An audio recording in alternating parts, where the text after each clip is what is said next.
You know the image of pirates, the wild, reckless outlaws of the sea, hunting treasure and living by their own rules.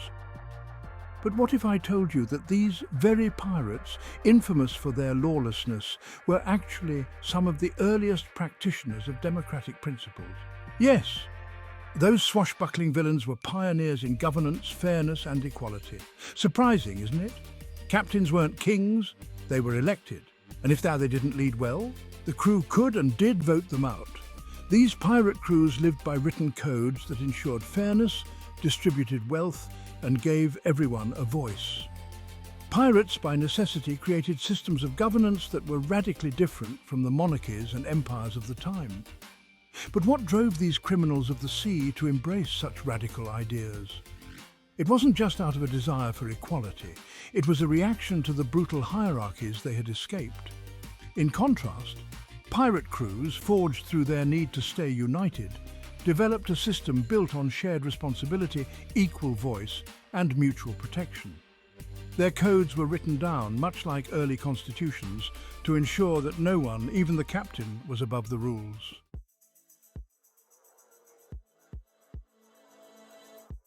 When we think about governance at sea in the 18th century, it's easy to imagine one thing: absolute authority.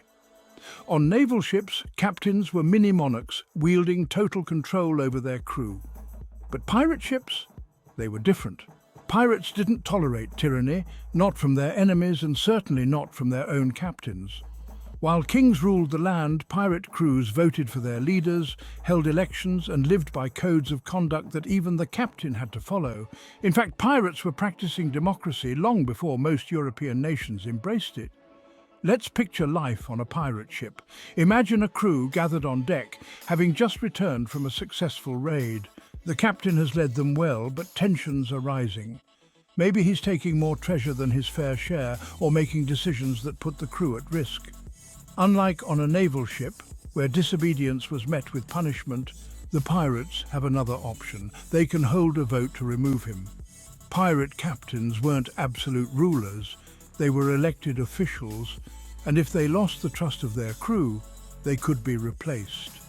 Consider the case of Captain William Kidd. A once respected privateer, Kidd's leadership came into question after a series of failures, and his crew ultimately abandoned him. Pirate crews held their captains to high standards, and a loss of trust could result in immediate removal, sometimes even execution. Pirate ships were not anarchic. They had structure, accountability, and a sense of justice rooted in survival and equality. But pirate democracy wasn't just about electing or deposing captains. Pirates developed written codes, or articles of agreement, which laid out rules for everything, from how to divide treasure to how disputes were settled. These weren't vague guidelines, they were binding contracts agreed upon by the entire crew. These articles functioned much like the constitutions of modern governments, ensuring that every crew member knew their rights and responsibilities. A pirate's vote wasn't just symbolic, it held real power. Everyone from the captain to the newest crew member had to abide by these rules. Their codes reflected democratic principles that we see in modern constitutions: checks on power, defined rights, and a system of governance that ensured fairness and accountability. Just as today's corporate boards and government officials operate within structured frameworks, so too did pirates navigate their own structured systems of governance. And while pirate captains led the raids, the quartermaster, an elected position, acted as a check on the captain's power, managing discipline and ensuring fair division of loot. In a way, the quartermaster was like the CFO of the ship, balancing the captain's role as the CEO.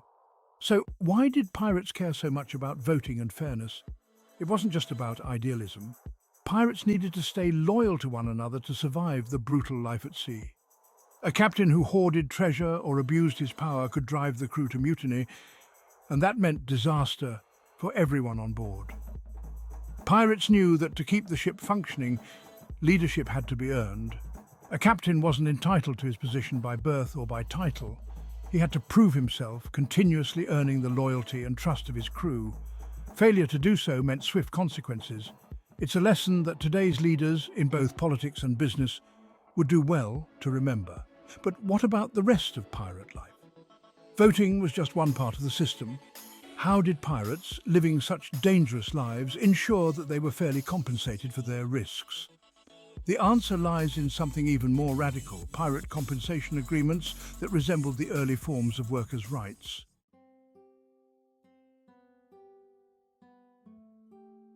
Pirates weren't just ahead of their time in terms of democracy.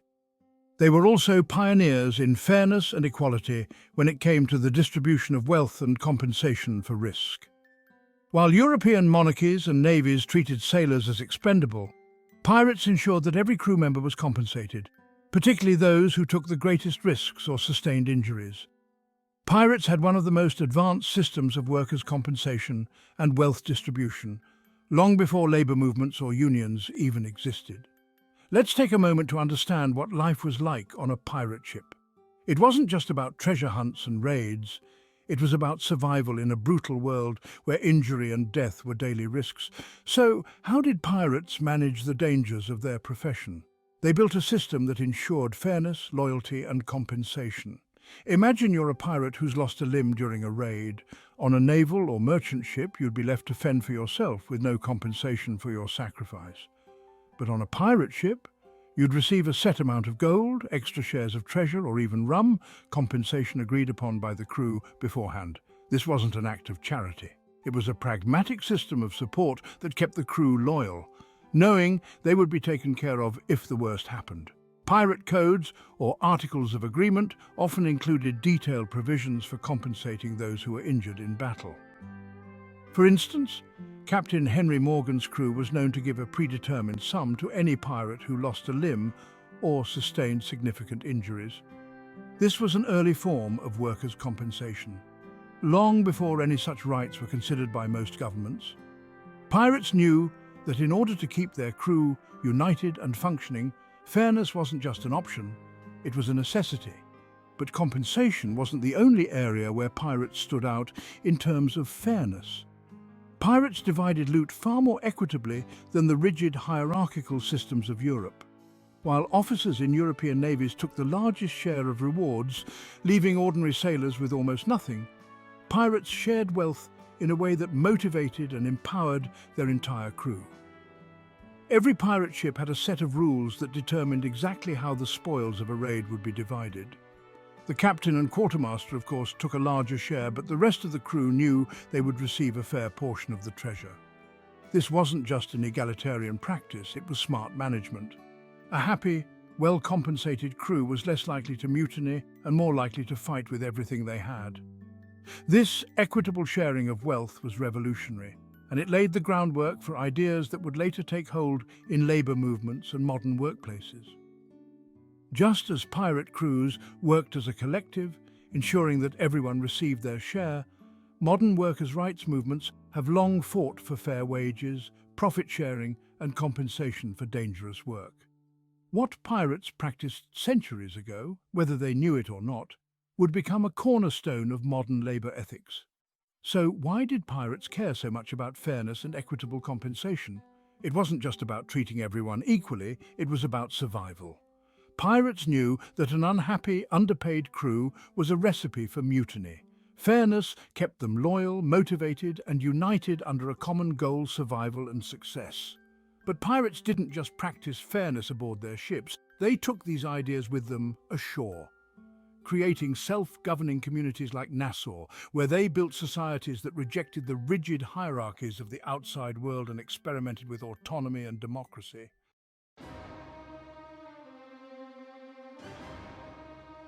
Pirates weren't just democratic on their ships. In places like Nassau in the Bahamas, they created entire communities that operated free from the rule of European monarchs. These pirate havens were more than just hideouts. They were autonomous zones where pirates experimented with self-governance, creating societies based on freedom, equality, and shared leadership.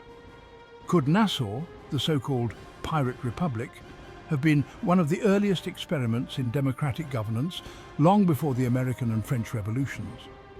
Between the 17th and 18th centuries, Nassau became a safe harbour for pirates from around the world. It was a place where pirates of all races, backgrounds and nationalities could come together to live by their own rules. free from the oppressive monarchies that ruled Europe. Nassau wasn't just a lawless hideout, it was an experiment in governance where pirates lived by written codes, elected leaders, and managed their own affairs. Nassau, often referred to as the Pirate Republic, was home to thousands of pirates, including notable figures like Blackbeard and Charles Vane. These pirate leaders, alongside their crews, built a society that rejected the traditional hierarchies of Europe. Nassau wasn't governed by kings or governors, it was ruled by the people, the pirates themselves. Decisions were made collectively, and the rights of individuals were protected by pirate codes. Picture Nassau at its height, a bustling port filled with pirate ships from every corner of the globe. In the streets you see pirates of every race, freed slaves, European sailors and local islanders, mingling freely without the rigid social hierarchies that ruled the rest of the world. In Nassau, there was no king or governor. Pirates governed themselves, electing leaders and enforcing their own laws. But Nassau's freedom came at a price. Without the protection of a powerful government, Nassau became a target for European powers determined to stamp out piracy once and for all.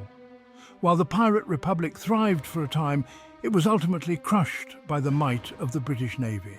In 1718, British forces arrived in Nassau to restore order, and the Pirate Republic came to a violent end.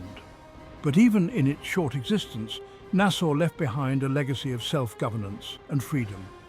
It was a small-scale democracy, where people of different races and backgrounds could live and work together as equals. And while Nassau's Pirate Republic eventually fell, its ideals of equality and shared governance lived on. Nassau wasn't just a place where pirates escaped the law, it was a place where they created new laws. The way pirates governed Nassau can be seen as an early precursor to modern democratic experiments, where people governed themselves without the rule of monarchs or the church. This experiment in autonomy would later be echoed in the political revolutions that swept through Europe and the Americas in the 18th and 19th centuries. Why didn't pirate democracies like Nassau survive? The answer is simple: power.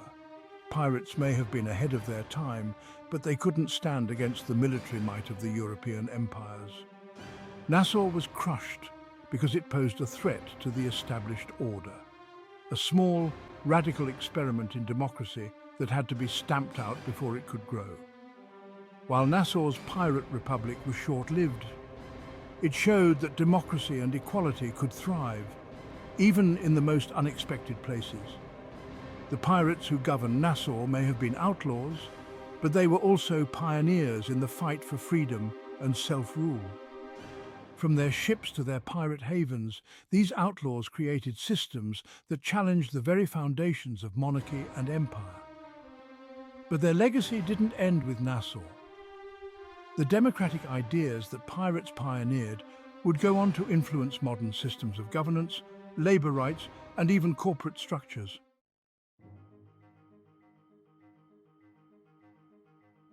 From their ships to their pirate havens, pirates created systems that didn't just challenge the powers of their time, they created principles that outlasted their era. The democratic structures and egalitarian values they pioneered, voting, fair wealth distribution and mutual responsibility, didn't vanish when the age of piracy ended. In fact, they became the bedrock of systems we recognize today in modern governance, labor rights, and even corporate structures. Could it be that the democratic principles we live by today, voting rights, leadership accountability, and even the rights of workers, owe some of their foundation to pirates? As strange as it sounds, pirate ships functioned like floating laboratories for governance. They tested ideas about shared leadership, accountability, and fair distribution of resources. These weren't lofty political ideals born in salons or universities. They were practical solutions to real problems faced by crews who needed to survive on the high seas. Yet, these same ideas would echo through history, influencing systems of governance and labor that we rely on today. One of the clearest examples of this influence is the system of checks and balances pirates developed. As we've already seen, pirate captains were elected, but they didn't wield unchecked power. The quartermaster acted as a counterbalance to the captain's authority, managing resources and ensuring discipline. This separation of powers, a principle we see in modern constitutions and corporate governance, wasn't something pirates stumbled upon. It was deliberately designed to prevent tyranny and ensure fairness. But the influence of pirate democracy doesn't end there. Just as pirates ensured their captains were held accountable, modern corporate structures reflect similar principles. Today, boards of directors can vote to remove CEOs who fail to perform, just as pirate crews could depose captains. Pirates, in many ways, were practicing early forms of corporate governance centuries before such ideas became mainstream.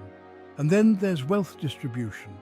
On pirate ships, loot was divided fairly, ensuring that every crew member, regardless of rank, got their share. Compare that to modern labour movements, which have fought for equitable pay and profit sharing. The principles of fairness that pirates practiced on the high seas have been echoed in labour rights struggles across the world, from the fight for fair wages to the establishment of workers' compensation. The echoes of these pirate practices are evident in both corporate and political spheres today. The concept of a captain being accountable to the crew can be seen in how shareholders hold CEOs accountable. The idea that workers should share in the profits of their labour is a cornerstone of modern union movements and labour rights organisations.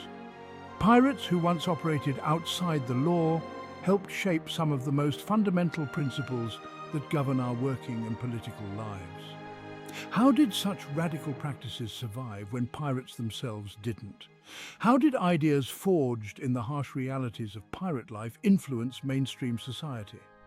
The answer is simple. These ideas worked. They were practical, effective solutions to the problems of leadership and fairness, and over time, they found their way into larger societies. As labour movements took hold in the 19th and 20th centuries, they embraced the principles pirates had long practiced: accountability, fairness, and shared reward. From the pirate systems of governance and fairness, the roots of modern democracy, labour rights, and corporate accountability took hold. And while pirates may have been crushed by the powers of their time, their legacy lives on in the very systems we now consider essential for freedom and justice.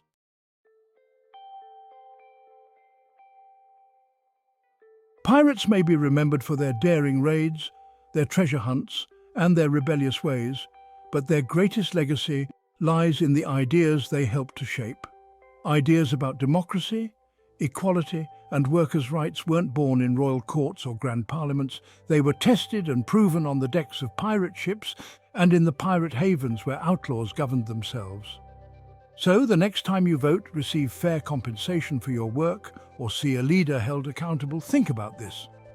Could the roots of these democratic systems trace back to the pirates of the Golden Age? Pirates, who were often outcasts and criminals, lived by principles that are now considered fundamental to modern democracy and labour systems. They elected their leaders, shared their wealth, and ensured that even the lowest-ranking crew member had a say. They practiced fairness not because they were idealists, but because they knew it was the only way to survive. And in doing so, they laid the groundwork for principles that still shape our world today. Consider how radical this was for their time. In an era when kings ruled with absolute power and wealth was concentrated in the hands of the few, pirates were living by a different set of rules. They created floating democracies where power was earned and shared, not inherited. They built societies where everyone had a stake in the success of the group. And while they were ultimately defeated by the empires of their day, their ideas survived because they worked. In the words of historian Marcus Rediker, pirates were enemies of the state, but they were also radicals of the sea, testing the boundaries of what was possible in terms of equality, fairness, and self-rule. While pirates may have sailed the seas centuries ago, their influence on modern systems is undeniable. They were rebels, yes, but in their rebellion they pioneered ideas about fairness and accountability that continue to shape the world we live in today. Pirates may be remembered as outlaws, but their legacy is far greater than their crimes. They showed us that even in the most lawless and dangerous environments, democracy, fairness, and equality could thrive. They demonstrated that leadership is earned, not inherited, and that everyone deserves a share in the success of the group. In doing so, they helped pave the way for the democratic and labor systems that protect our rights and freedoms today. So, the next time you participate in democracy or benefit from the protections of labor rights, remember that some of these practices were first tested by the rebels of the sea, pirates who lived by codes of fairness, accountability and equality long before these ideas took hold on land.